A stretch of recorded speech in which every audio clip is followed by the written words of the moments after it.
Well, welcome back to This Day with BJ Arnett. And I've been talking with the amazing Karen Abercrombie. You know her for her role as Miss Clara in War Room, but she's done so many things. That's only a piece of what this career has. I just want you to know, Karen, that you have impacted us with all of your roles, but it's the woman that you are that is so impactful. Besides the roles that you play, it's the woman that you are, the strength, the power, the prayer, the declaration. I've seen you declare in speaking to audiences around the country. I've seen you on set and go into that pensive moment where I know you are having your time with the Lord. I know Karen Abercrombie as the woman that God called to this arena. But there's so many roles and so many projects that you've been a part of that people know you for. Could you just name a few of them, a few of your special projects? Oh, let me see. The Angel Eden from Yes. Angels Unaware. Yes. And matter of fact, it's running on a couple of streaming platforms right now. And I had the pleasure of working on that piece with someone that you know very well. Yes, my husband. Amazing Cameron Arnett. And wow, and I love working with him too. He's fire. He's anointed. Amen. And gifted beyond measure. And you all got a chance to work on something else together as well. Oh my goodness. You all have done several things. Oh my goodness. Eleanor's Bench, Discarded Themes, and hopefully many more things to come. Yes, I believe. We just know. Around the corner. Just around the corner. You've got, you also came back to the War Room universe, if you will, with the film called The Forge that both you and Cameron and myself, we're all in, along with Aspen Kennedy, Priscilla Shire. I'm so excited about that film. But I see where Karen Abercrombie is going with all of these creations. The Eleanor's Bench piece, hit number one on PureFlix. Amazing. Amazing. Well, thank you. So grateful to be a part of that as well. And the storytelling in it and the demographics wider than people had anticipated, you know, because with the incredible writing, Stephen Schultze, the storylines were storylines that transcend neighborhoods. Yes. And socioeconomic platforms, you know, and yeah, it's a project that I hope comes back, for such a time as right now. For such a time as right now. There are so many things that you have gotten involved with over the years, but I want to roll it back and talk about the beginning of the journey. Because, you know, just because people thought they only had met you for the first time in War Room, that really wasn't the beginning of your career. Your career really got started, if I'm saying this correctly, at the American Academy of Dramatic Art in New York City. Talk to us, bring us all the way back there. Oh my goodness, yes. It's so interesting, the Academy in New York City. But I had gone to the University of Pittsburgh. I was pushed to focus on something that would give me a firmer foundation. And so I was gonna be a psychiatrist. And every time I had free time, I was looking for somebody's play to audition for. And eventually, after a few semesters, I just made up my mind. I'm just wasting time, wasting money, and not doing well here at all, except in plays around the city. And I decided to, you know, just go for it. So I auditioned for the American Academy of Dramatic Arts, was accepted, went to New York City, and kept going on from there.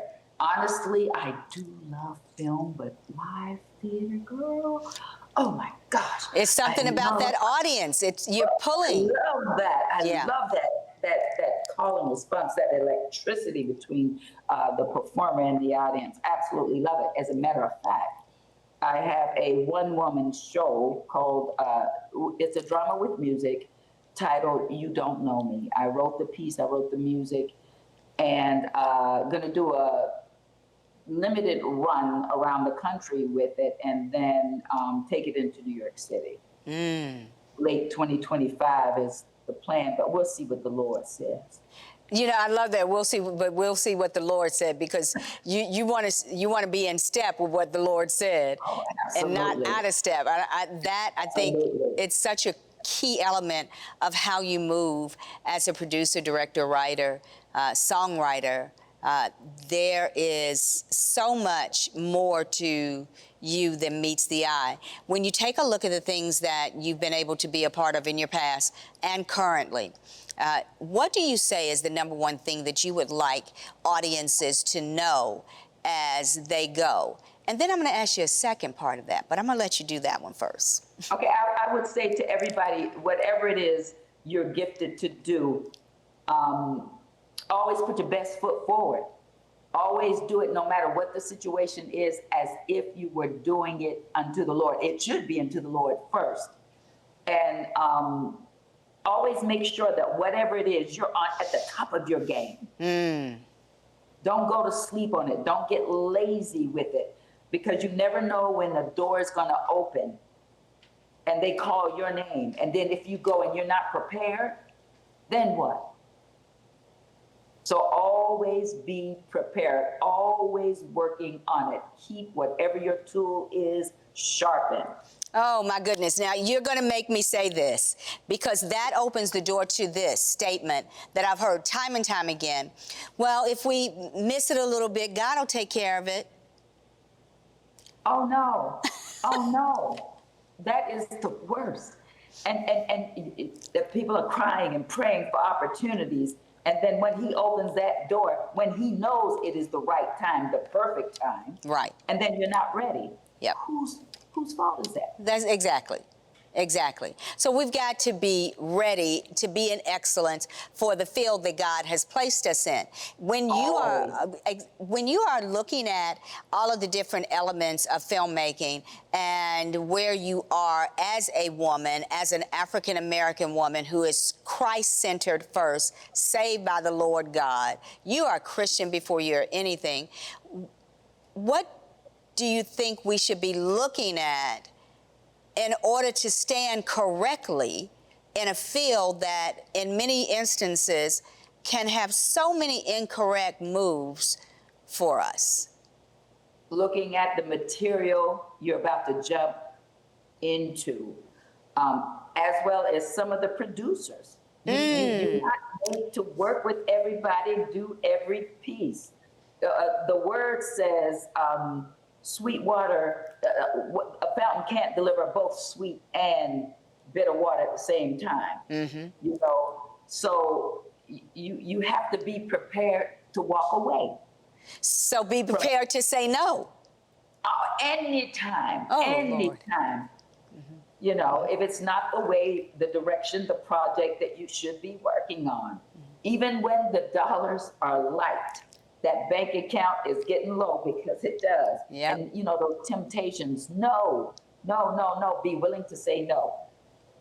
Because that time that you willing to bend and whatnot, all that stuff that you were looking for, waiting for, the Lord was waiting to give it to you, to make sure, but he needed to make sure that you could handle it properly. You know, not just willing to just do whatever, work with every and anybody, because you can't. Yeah, you can't. You can't. I know that you're working on some projects along with that one-woman show, but you have some projects that are on your heart for youngsters that I just think is just so amazing and so cool. Talk to us a little bit about that. It's called the Kids Book Club. I want kids to be excited about learning how to read. And I know that there are a lot of bits and pieces that were left out of history that I think were absolutely necessary, are absolutely necessary for kids of color to learn about, so that they can have some pride to know that they weren't just slaves, or that their ancestors weren't just slaves, that even under all of that pressure and that oppression, that they were still creating and inventing and doing incredible feats, no matter what. And one of the things that we were not allowed to do, along with speaking our language, was learning how to read. Yep. And that so many are lax and don't understand the power in reading, the power in learning and knowledge. It breaks my heart, you know. And so I have created this show because I'm going to teach Black history. And I think it's important, not just for African Americans or other minorities to know the Black history, but for people from Caucasian backgrounds as well. Because if they know what we could do and what we did and the contributions that we made to this country, no matter what, then they can look at us differently. And we can look at ourselves, our kids, differently. They see what we did under this crazy oppression. Oh my goodness, that puts people on even ground, you know? There are so many. I'm going to make sure. I know.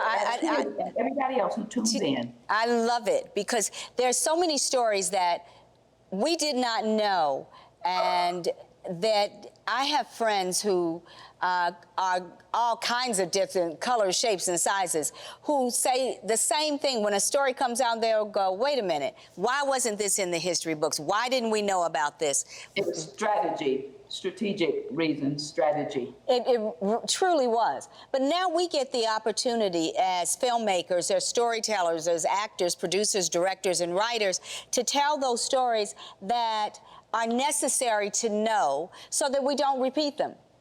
Absolutely. Absolutely. If we don't tell these stories, if we don't share it, things will be repeated. Yes. As you know, great storytelling brings me back to the thought of the Kendrick Brothers. And I must say that Alex Kendrick, the Kendrick Brothers are together. That's Alex, that's Stephen, and that's Shannon Kendrick. Those brothers are amazing. But Alex Kendrick, now, as well as being a fine actor, he's an amazing writer. Yes, he is.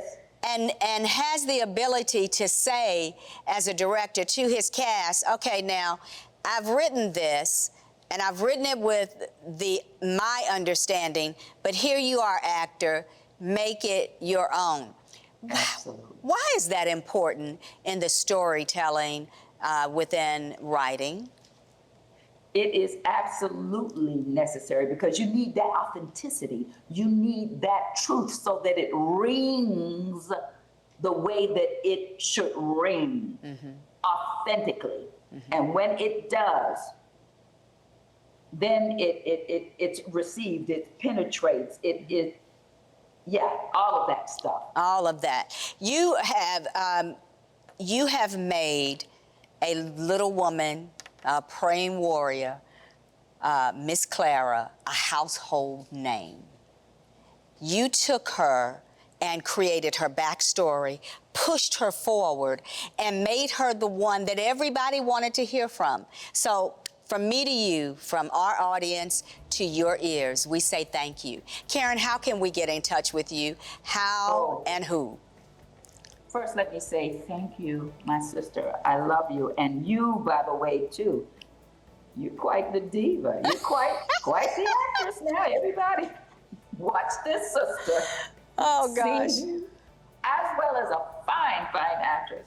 Thank you. Well, if someone wants to reach out to me for a speaking engagement or for an acting opportunity, they can contact me through Proverbs 31 Management. I do believe that is your management company. That is, and I say thank you. Yes. Thank Thank you so If much. they just want to reach out and say, hey, they can find me at Real Karen Abercrombie on Instagram or one of my Facebook pages. And you're Karen everywhere, Abercrombie, so we'll or find you. KarenAbercrombie.com. Thank you so much, Karen Abercrombie. God bless you. Oh, God bless you. Mwah.